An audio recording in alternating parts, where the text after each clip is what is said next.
A very good evening. Time then for Sunday's press preview, checking out tomorrow's front pages. And tonight we'll see what's making the headlines with Jake Wallis Simons, editor of the Jewish Chronicle, and Lesley Riddoch, journalist and broadcaster. Very good evening to you. We'll chat in a moment after we've had a look at the bank holiday papers, starting with the Eye.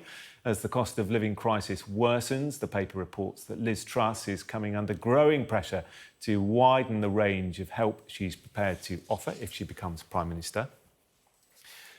A Times poll finds half of Tory voters want energy to be nationalised as the crisis deepens.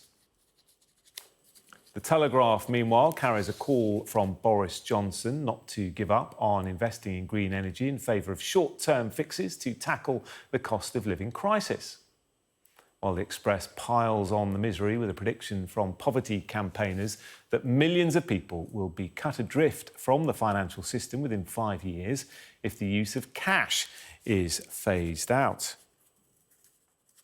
Here's the FT reporting that central banks around the world are worried that we have the most uncertain economic landscape for decades and that tackling high inflation could be a problem for years.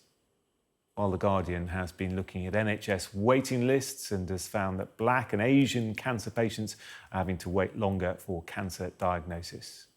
The Star derides suggestions by the head of the Environment Agency that we should drink recycled loo water to avoid shortages after the hot summer. And a reminder that by scanning the QR code you'll see on screen during the programme, you can check out the front pages of Monday's papers while you watch and listen to us. And I'm joined tonight by Jake Wallis Simons, editor of the Jewish Chronicle, and Lesley Riddoch, journalist and broadcaster. A very happy bank holiday weekend to both of you. Lesley, why don't we start things off with the front page of The Times and this extraordinary headline: half of Tory voters want energy to be nationalised. It's extraordinary, isn't it? Really amazing. Anyway, it's a YouGov poll that obviously the Times have got commissioned for them, so they've got the story to themselves. It shows that 47% of Tory voters are for taking energy back into public ownership, with just 28% against, 25% don't know. And further on in that poll that YouGov have done, they've asked whether people trust Truss. So difficult one to say.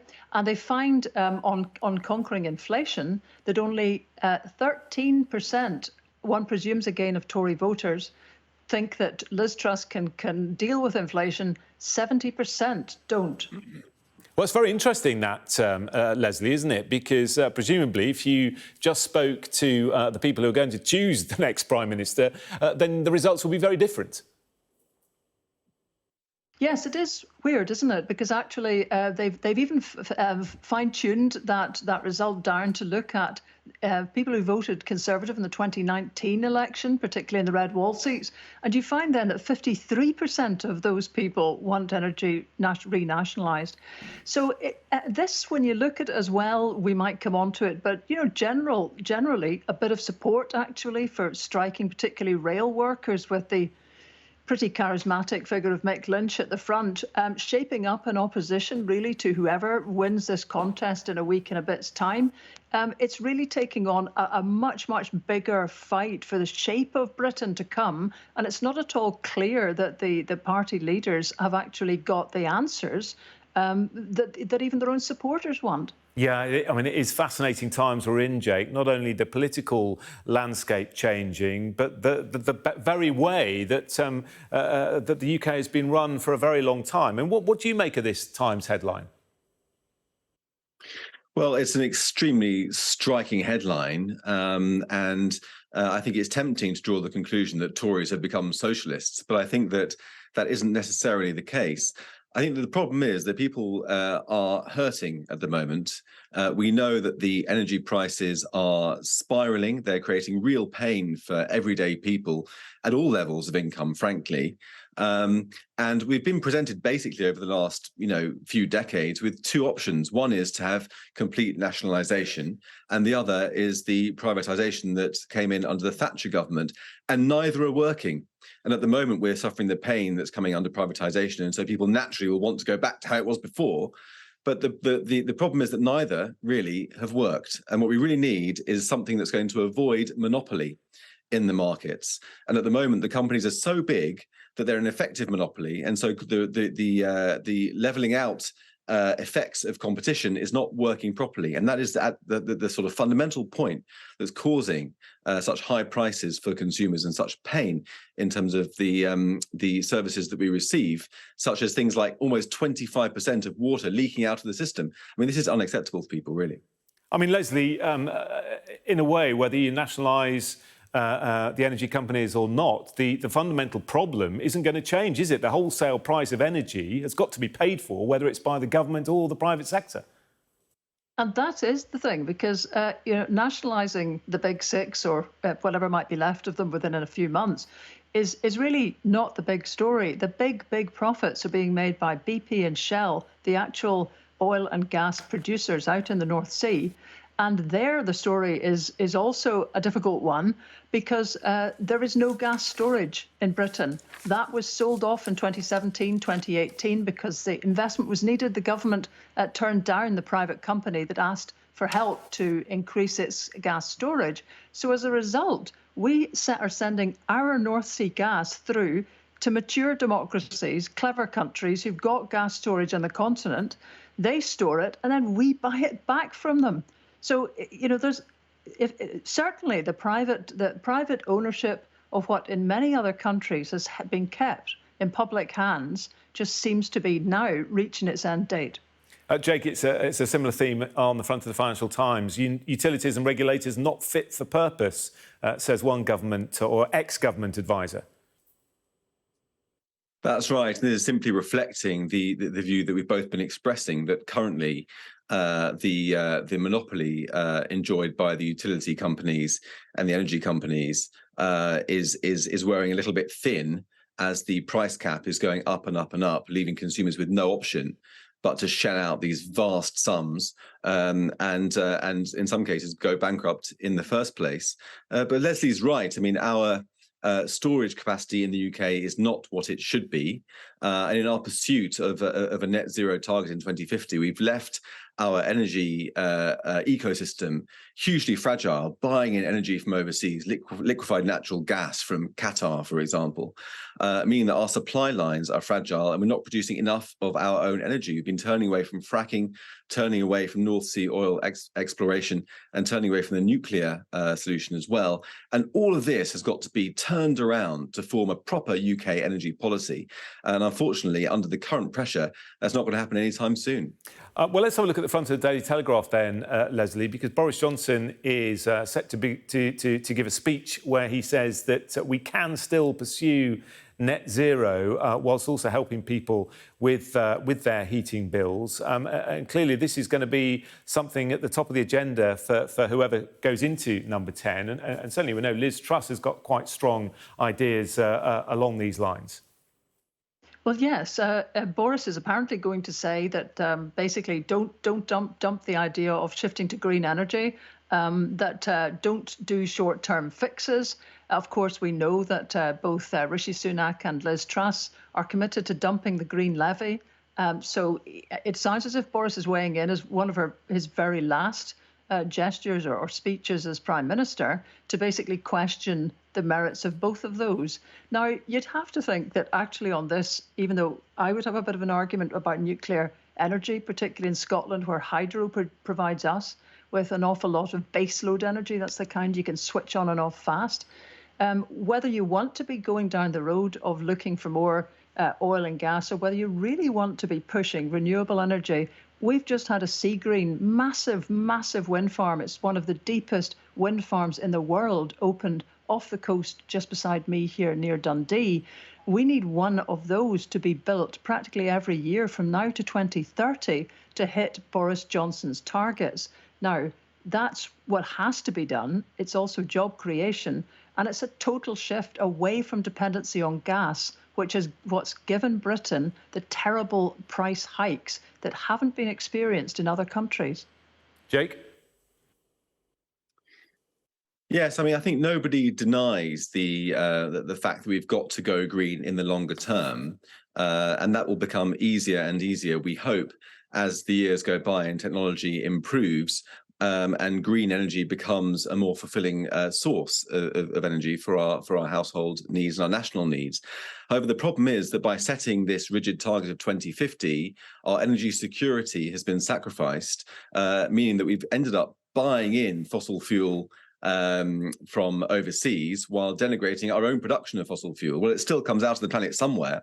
And so I think that both Rishi Sunak and Liz Truss have got the right idea in looking at this sensibly, putting our energy security first, looking at net zero, obviously, as a target, but not allowing the ideology of getting there quickly to compromise our own security and the consumer's benefit in the short term. Lesley, I'm going to let you come back on this because I can see you shaking your head.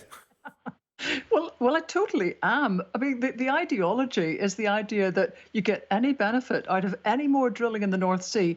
All you do with more drilling in the North Sea is bump up the profits of BP and Shell to an extra couple of £1 billion because they sell their gas on the international commodity market instead of being a resource for the British people. OK, all right, we'll leave that there and move on to a different story. It's on the front of The Guardian. Again, a desperately depressing headline, Jake. Revealed Black and Asian cancer patients wait longer for diagnosis. That's right. And the findings are very worrying indeed. Essentially, that white people wait for an average of 55 days for a diagnosis over the last 10 years or so. This study has been done. Whereas Asian people wait for, I think it's 60 days, and Black people for 61 days. And this is obviously alarming and appalling and something which must be rectified as soon as possible. But the problem is that the question that The Guardian isn't answering, or that researchers are not answering, is why is this happening? On the one hand, this could be happening because of endemic racism. So when a Black or Asian person comes to the doctor, they're not treated the same as a white person, and the NHS is institutionally racist. Or it could be that other factors are at play as well. For example, socioeconomic factors, that more Black or Asian people live in poor parts of the country, and so on and so forth. But this study has been done purely through the prism of race. And so it lends itself to this race-based headline, which raises more questions than it actually answers. And that's my concern about this story. Yeah, I mean, it's an excellent exclusive by their health editor, Andrew Gregory, and it's based on the findings of a huge survey, 126,000 cancer cases, Lesley. I mean, it sort of beggars belief. It does, and it's that huge number of cases have been analysed over a period of a decade. And they're looking at 6 to 7 cancers particularly, and finding that over the piece, Black and Asian patients wait 6 weeks more. I mean, actually, I totally agree with Jake that you're left at the end of this. And of course, perhaps if we delve further in the paper, we'd see more. But just wondering what this could be put down to. And presumably, some experts and analysts will have been asked for their opinions on this, because this cannot have come out of the blue. There's been similar problems when it comes to donating blood, differential rates of donation from Black and Asian people, which has been highlighted recently. So is there something that makes people, it's the same with working class people, they're late to present, men late to present. There's all sorts of groups within society who put off that moment of going to the doctor. But then again, we've just come through a COVID period where it's been impossible to get to a doctor for many people. So it's hard to know from this what really lies at the back of this. Yeah, always difficult, isn't it, in the paper review when you only get the front pages to know exactly where the story goes. Perhaps there'll be more explanation when we get the full copy of The Guardian a bit later. For now, thank you both very much indeed. More papers on the way, including this story. It's on the front of Monday's Telegraph. Sussex's may miss Queen amid dispute over security. Discussing that and more in a couple of minutes.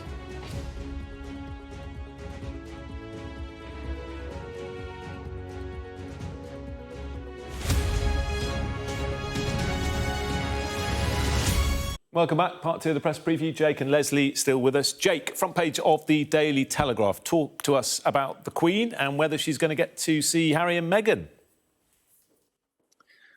Well, I think it's probably a case of whether Harry and Meghan will get to see the Queen, isn't it? I mean, they're coming to Britain for a visit, and they're in this weird sort of halfway house position, which is they're still members of the royal family. They have their titles, but they're not working members of the royal family. And for some years, ever since this shift happened in 2020, there's been a dispute about who pays for their security. So previously, when they were working members of the royal family, the Met Police would provide it, but now that's not quite so clear. And there's even been a legal tussle taking place over the couple of years between Harry and the Met Police and the authorities here about who will pay for his security. And that seems to have got in between his plans and Meghan's plans for going to see the Queen in Balmoral when they come to visit, which would be a great shame because, who knows how many more times he will get the opportunity to see the Queen. And everybody wants them to be able to have a normal family life. And it's a great shame that his and Meghan's move away from the royal family in this way has had this sort of repercussion. OK, I'm going to rattle on because we want to get through a couple more stories before the end of the hour, Lesley. So talk to me about this story in the Daily Express. I mean, these numbers are incredible. I think probably partly down to the incredible weather we've been having over the summer. But 25,000 small boat migrants so far this year. Yes, and again, this is exactly in the opposite direction of what was promised by pretty much every candidate within the Tory leadership. They're all very much pushing on to trying to close down what they say it's a trafficking operation. That's absolutely obviously the case. But the idea that the threat of being deported to Rwanda would actually deter any of these people from coming over in the first place just doesn't seem to be happening. And of course, every time we see that there's yet another natural disaster or economic disaster, which we're seeing in Pakistan with an unbelievable 33 million people being apparently displaced by the floods there, this will feed its way through to yet more movements and people desperate to come to countries that seem more stable. So we're going to have to try to tackle this. And it's quite clear that the current way of approaching it just isn't working. Jake, your thoughts? Yeah, I'm not sure I agree with that analysis. I mean, the reason why the Rwanda plan failed to deter migrants from coming over is that it was kiboshed by lawyers and left-wing activists who took the government to court and meant that only one person in the end was cleared to go. And even that didn't happen. And so, of course, it's not going to be a deterrent if that's what happens. And I think that it's important to recognize that the people who are attempting to come over are coming over from France, not from Pakistan. They're not in a place of danger in France, in Calais. I mean, I've met many of these people over the years of being a foreign reporter on the road. And the vast majority of them do not have a legitimate asylum claim, and certainly not from France. And so this is, on the whole, illegal migration into the UK. Recently, it's been mainly Albanians that have been coming over. There were 900 just today coming over from France. And the government does need to take tough measures to deter this very dangerous attempt to cross the channel, which only funds people trafficking and crime and goes into the pockets of people who cause a lot of suffering to a lot of people. OK, I just want to finish on this story about NASA on the front of the Daily Telegraph. We know the Artemis mission wants to send humans to the moon once again, but NASA is looking further ahead, Lesley. It is. And I mean, on the one hand, I suppose everybody's desperately looking for some sort of sense that the future is more optimistic, that we are boldly going where we haven't gone before, and that there's some essentially scientific push to try to get back to those glory days, I suppose, which people might remember of all the Apollo missions. So that feels good that kind of push is still going on. And yet it sits so weirdly, actually, with everything we've talked about tonight, where there just doesn't seem to be the cash across the globe, pretty much, to be funding that kind of scientific mission. Yeah, sometimes it does look like things might be more pleasant living on the moon or on the Mars. Thank you both very much indeed.